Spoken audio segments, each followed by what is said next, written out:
बिस्मिल्लाहिर्रहमानिर्रहीम। अस्सलाम वालेकुम। आप सबको CB channel chemistry bye Bashir में खुश आमदेद। आज हम फर्स्ट ईयर केमिस्ट्री का last topic hertz rules discuss करेंगे, जिसको FH हर्ट्ज जर्मन फिजिस्ट ने आगे बयान किया था। इसके स्टेटमेंट जो है हम थोड़ा सा पढ़ लेते हैं। स्टेटमेंट में लिखा है, when a number of orbitals are available to the electrons and these electrons are of same energy, जब बहुत सारे अनपेयर्ड इलेक्ट्रॉन्स अवेलेबल हों, इलेक्ट्रॉन्स को इलेक्ट्रॉन कम हो, ऑर्बिटल ज्यादा हो, या बहुत सारे इलेक्ट्रॉन्स अवेलेबल हो, बहुत सारे ऑर्बिटल्स अवेलेबल हो इलेक्ट्रॉन को। ऑर्बिटल्स की बात कर रहा हूं मैं, सबशेल की बात नहीं कर रहा, बार बार कह रहा हूं। Subshell is something else, orbital subshell में होते हैं। तो सबशेल जो है अबव प्रिंसिपल में जब हमने किया था, इस पर मैंने अबव प्रिंसिपल पर जो है मैंने 3 वीडियो जो है की है, यानी इलेक्ट्रॉनिक कॉन्फ़िगरेशन पर। उर्दू में भी है, अंग्रेजी जुबान में भी है और पश्तो जुबान में भी है। आप जिस जुबान में देखना चाहते हो उसको कंसल्ट कर सकते हैं, उम्मीद है बहुत अच्छी समझ आ जाएगी। तो वो इलेक्ट्रॉनिक कॉन्फ़िगरेशन जब भी होती है, वो जो आपके सबशेल है उनकी होती है। सबशेल के अंदर जो ऑर्बिटल है, उन ऑर्बिटल की इलेक्ट्रॉनिक कॉन्फ़िगरेशन फिर सबशेल की बुनियाद पर होती है। तो आपसे कहा जा रहा है कि जब बहुत सारे ऑर्बिटल अवेलेबल हो और इलेक्ट्रॉन्स और उनकी एनर्जी भी इक्वल हो, ऑर्बिटल अवेलेबल हो और उनकी एनर्जी, दो बातें कही गई है कि ऑर्बिटल अवेलेबल हो और उनकी एनर्जी इक्वल हो, तो वो इलेक्ट्रॉन जो है these will move in such a way so as to give maximum number of unpaired electrons and have the same direction of spin। तो ये इलेक्ट्रॉन जो है उन ऑर्बिटल में जो है ऐसे अरेंज होंगे कि मैक्सिमम अनपेयर्ड इलेक्ट्रॉन बने, यानी हर ऑर्बिटल में एक ऑर्बिटल उसमें एक इलेक्ट्रॉन जाएगा, दूसरा ऑर्बिटल उसमें एक इलेक्ट्रॉन जाएगा, तीसरा ऑर्बिटल उसमें एक इलेक्ट्रॉन जाएगा, और इन ऑर्बिटल की जो है स्पिन क्या होगी, सेम होगी। यानी अगर एक की स्पिन जो है पास जो है क्लॉकवाइज है, तो दूसरे की भी क्लॉकवाइज होगी, तीसरे की भी क्लॉकवाइज होगी, चौथे की भी क्लॉकवाइज होगी, एंड सो ऑन। इसी चीज को मैंने आसान अल्फाज में भी बयान किया है। एक when same energy orbitals are available to electrons, the electron will move alone in separate orbital first। तो इलेक्ट्रॉन पहले alone separate orbital में जाएंगे। पहले अगर सेम एनर्जी ऑर्बिटल अवेलेबल हो तो इलेक्ट्रॉन पहले सेपरेट ऑर्बिटल में एक एक करके ऑर्बिटल में जाएंगे और वो अनपेयर्ड रहेंगे, and will pair the unpaired separated electrons, और वो अनपेयर्ड सेपरेटेड इलेक्ट्रॉन्स को वो उस वक्त पेयर करेंगे इन सेकंड स्टेप, दूसरे स्टेप में इफ रिक्वायर्ड, अगर जरूरत पड़ी तो। if the electrons will move in separate orbital, और वो इलेक्ट्रॉन जो सेपरेट ऑर्बिटल में मूव करते हैं, अकेले रहते हैं, उस वक्त उनकी स्पिन सेम होगी। एग्जाम्पल हम लेते हैं, लेट्स से एग्जाम्पल मेरे पास है ऑक्सीजन। ऑक्सीजन में 8 इलेक्ट्रॉन है, मैं लिखता हूं 1s2 2s2 एंड 2p4। अब देख ले, अब इसका बॉक्स डायग्राम आप बना ले, तो इसकी एनर्जी सबसे कम, इसकी एनर्जी सबसे कम, इसकी एनर्जी, या इस तरह लिख लेते हैं, अगर डाउन से ऊपर जाते हैं तो इस तरह लिख ले कि इसकी एनर्जी जो है वो सबसे कम है, इसकी एनर्जी जो है वो सबसे कम है इस सबशेल की, फिर इसकी एनर्जी है, और फिर इसके बाद पी सबशेल की एनर्जी है। अब पी में अंदर जो है, जो क्या है, 3 ऑर्बिटल्स हैं। इसमें हमें पता है कि इस खुद शेल भी है, खुद ऑर्बिटल भी है, खुद सबशेल भी है। तो अब इस सबशेल में इलेक्ट्रॉन, ये सबशेल है, तो subshell according to above principle फिल होंगे। तो सबशेल एनर्जी कम है तो पहले ये फिल हो जाएगा, 2 इलेक्ट्रॉन इसमें आ गए, 2 इलेक्ट्रॉन इसमें आ जाएंगे विद अपोजिट स्पिन। अब 4 इलेक्ट्रॉन ये रहते हैं, ये इस पी का हिस्सा है, 2p का हिस्सा है। तो इसको मैं लिखता हूं 1s2, इसको मैं लिखता हूं 2s2, इसको मैं लिखता हूं 2px, 2py एंड 2pz। अब ये अंदर ये तीनों जो है, ये सबशेल नहीं है, ये ऑर्बिटल है।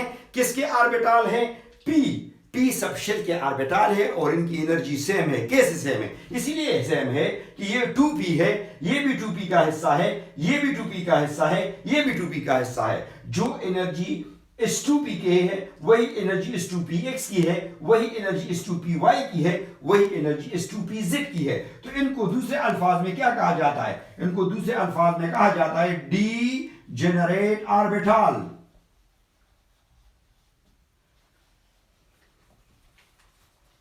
ऐसे ऑर्बिटल जिनकी एनर्जी सेम हो, क्योंकि ये 2p के हिस्से हैं, उनकी एनर्जी बिल्कुल सेम है। इसकी मिसाल ऐसी है कि आप सेक्शन बना ले, फर्स्ट ईयर के 4 सेक्शन बना ले, फर्स्ट ईयर के 3 सेक्शन बना ले, ए बी और सी। अब तीनों के तीनों फर्स्ट ईयर के हैं, तीनों के तीनों में केमिस्ट्री बुक वही पढ़ाई जाएगी जो पहले में पढ़ाई जाएगी, तीनों के तीनों में फिजिक्स की वही बुक पढ़ाई जाएगी जो पहले में पढ़ाई जाएगी, ए में पढ़ाई जाएगी, वही बी में पढ़ाई जाएगी, वही सी में पढ़ाई जाएगी।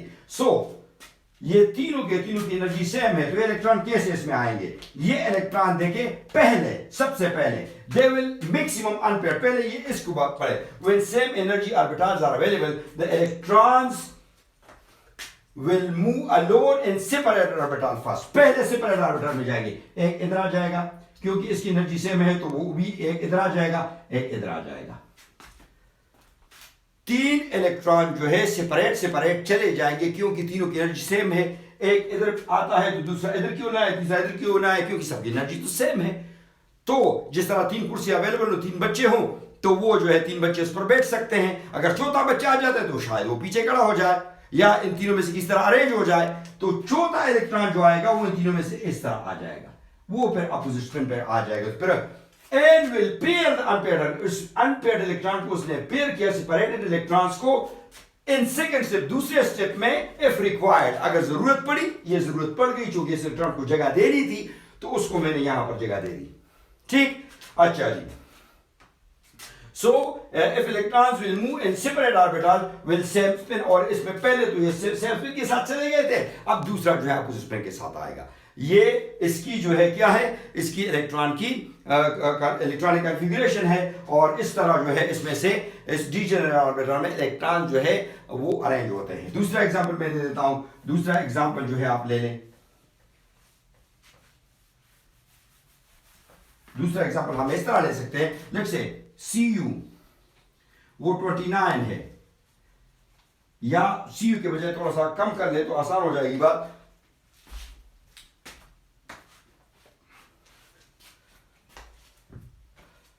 क्रोमियम Cr 24 है। अब इसको किस तरह इलेक्ट्रॉनिक कॉन्फ़िगरेशन करेंगे, तो ये हो जाएगा 1s2 2s2 2p6 3s2।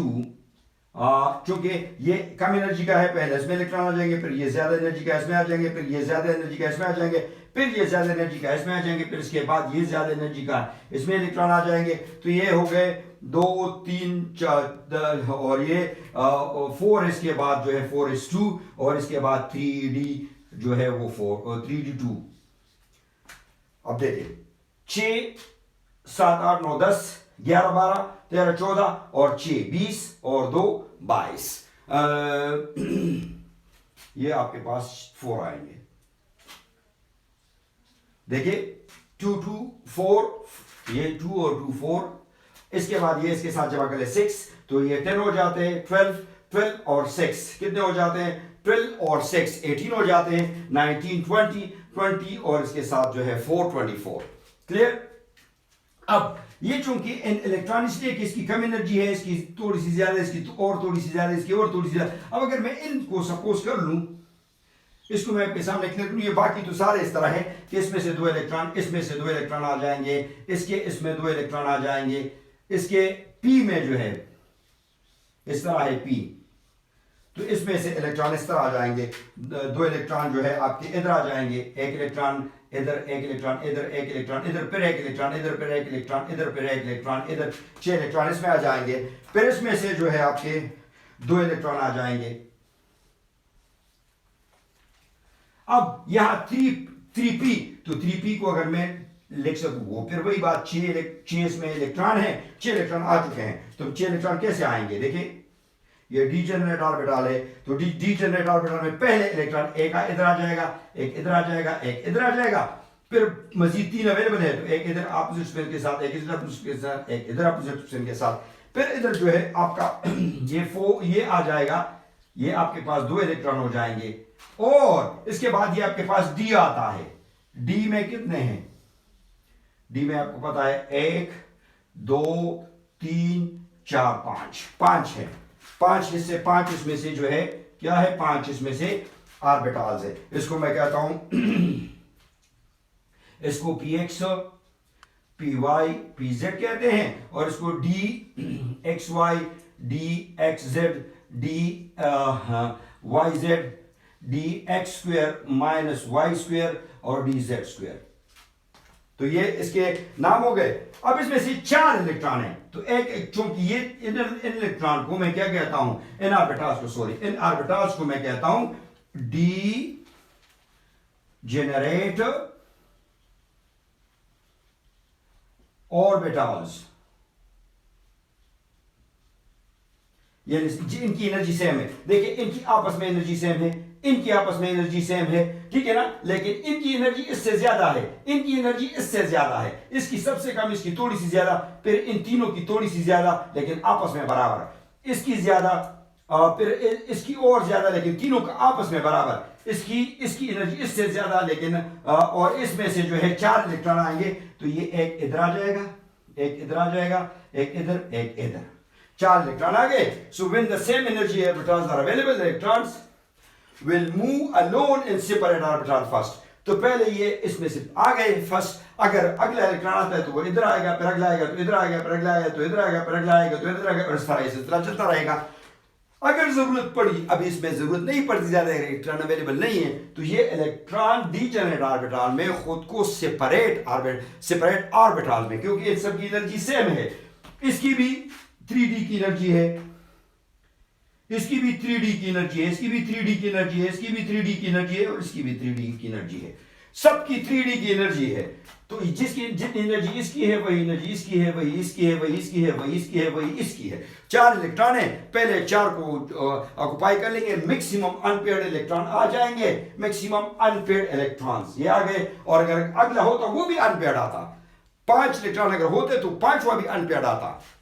तो इस तरह हमारे पास जो है, और फिर छठा होता तो फिर एक तरफ से शुरू हो जाता है, वो अपोजिट स्पिन के साथ आता। तो जब डीजेनरेट ऑर्बिटल अवेलेबल हो, सेम एनर्जी ऑर्बिटल अवेलेबल हो और इलेक्ट्रॉन कम हो, तो वो पहले क्या करते हैं, सेम स्पिन के साथ सेपरेट ऑर्बिटल में अकेले अकेले चले जाते हैं, और फिर जब मजीद इलेक्ट्रॉन अगर आ जाते हैं तो वो उसमें से उनके साथ पेयर्ड हो जाते हैं, लेकिन अगर अवेलेबल न हो तो वो अनपेयर्ड रहेंगे, मैक्सिममली अनपेयर्ड इलेक्ट्रॉन रहेंगे। ये जो है आपका वुंडरुल की कहानी थी। इसके बाद इंशाल्लाह थर्ड चैप्टर शुरू करेंगे अगले वीडियो में। मैं क्या जो theories of chemical covalent bonding है उस चैप्टर पर बात करेंगे इंशाल्लाह, whisper theory, valence bond theory और मॉलिक्यूलर ऑर्बिटल थ्योरी इंशाल्लाह। मेरा चैनल ज़रूर सब्सक्राइब कीजिए ताकि मुझे भी हिम्मत मिले और मैं ज़्यादा से ज़्यादा वीडियो आप तक पहुंचा सकूं, और इल्म की ये रोशनी फैलती रहे। अपने अगली वीडियो तक के लिए अपना बहुत ज़्यादा ख्याल रखिए, और उम्मीद है इंशाल्लाह आपकी सेहत अच्छी रहेगी, सर्दी के मौसम को एंजॉय कर रहे होंगे। उस वक्त तक के लिए मुझे इजाज़त दीजिए। अल्लाह हाफिज़।